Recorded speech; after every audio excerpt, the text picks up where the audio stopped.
The term cloud computing is everywhere, but what does it mean? It's simply the delivery of on-demand computing services from applications to storage and processing power via the internet with pay-as-you-go pricing. The cloud is just a metaphor for the internet. One benefit of using cloud computing services is that firms can avoid the upfront costs and complexity of owning and maintaining their own IT infrastructure and instead simply pay for what they use when they use it. In turn, providers of cloud computing services can benefit from significant economies of scale by delivering the same services to a wide range of customers. Our guest on the show, Oyaje Idoko, a cloud service provider, explains why we need a strong cloud industry. Cloud computing offers a lot of advantages for customers and businesses of all kinds. One, it allows them quick access to computer resources that ordinarily they may not have been able to afford.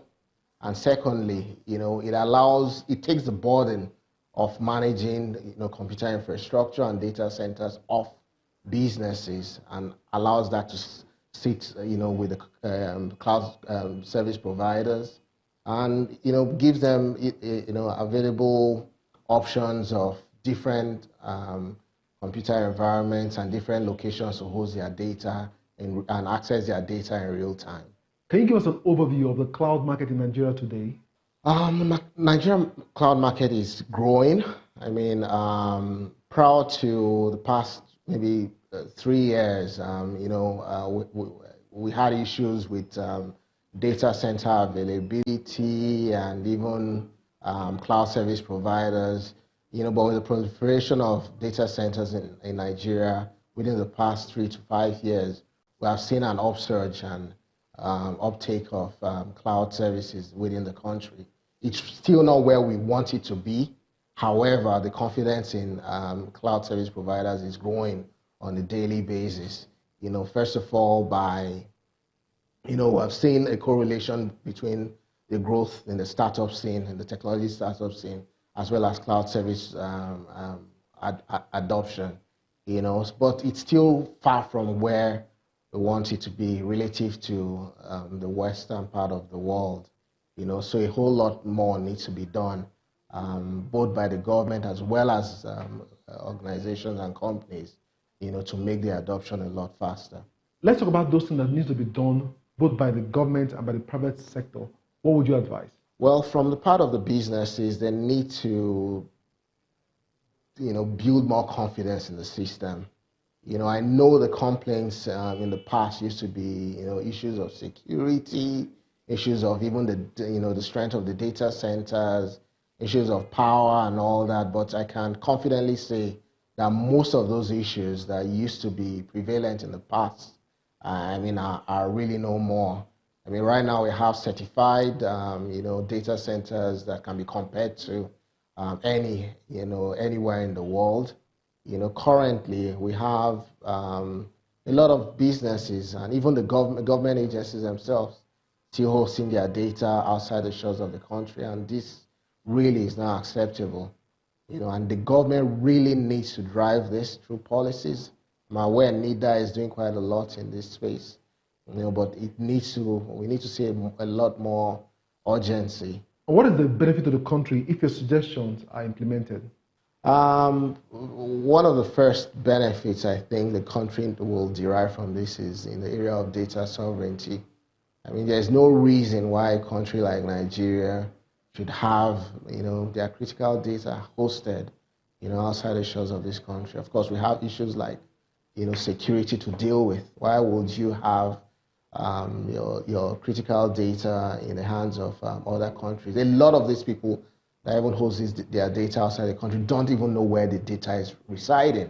All they know is that it's sitting in a cloud service provider somewhere without knowing where and what happens to this data, right? So that's one. Then, of course, we have the economic value, especially in terms of, foreign exchange, right? Why should we have I'm sure if we're to do a research and put a value on how much is being spent on cloud hosting in foreign data centers, it will shock you how much the country is losing. These are all funds that if they come back or stay within the country can do a lot of, bring a lot of value to the country.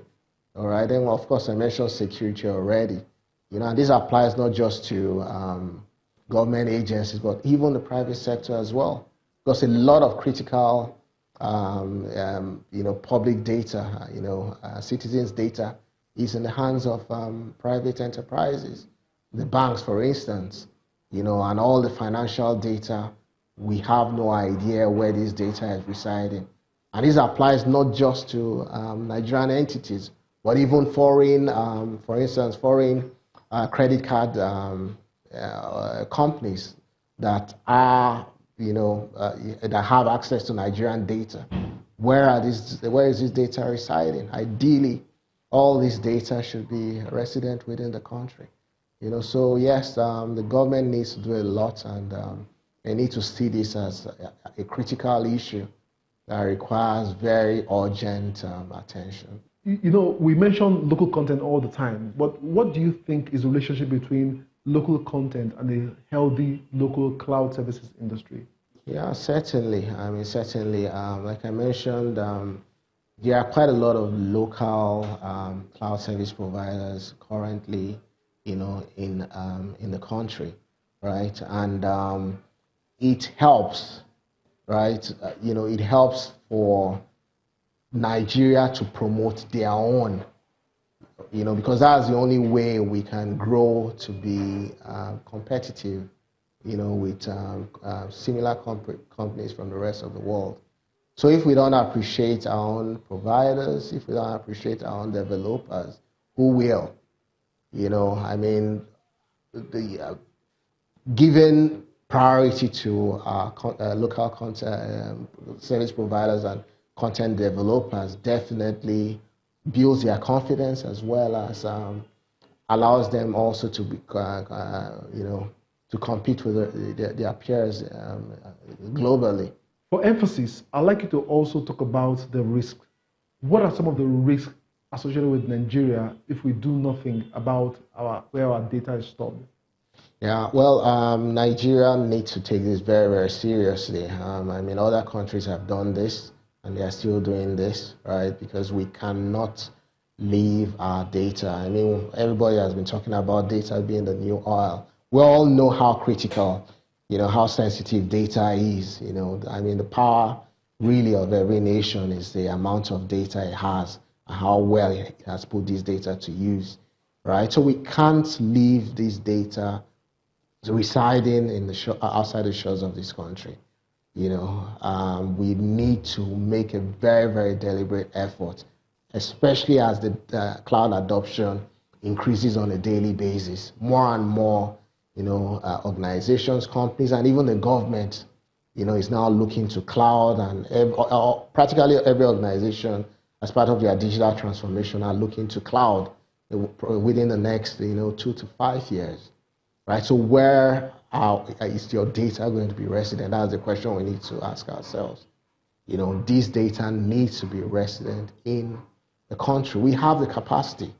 We have built, data centers, tier 3, tier 4 data centers, that are comparable to any in the world.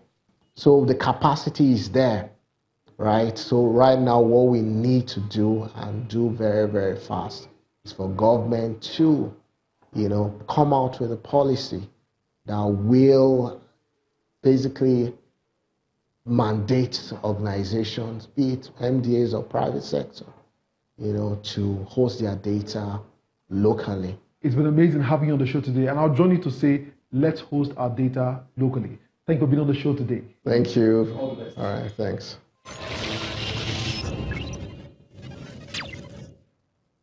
I have been chatting with Oyaje Idoko, CEO, Layer3. It's imperative that we develop a local cloud industry. Think about this. If, for instance, we store important files and documents on a server somewhere in Europe or, say, the United States of America, what that simply means is that irrespective of what happens to that particular data, it is completely outside our jurisdiction.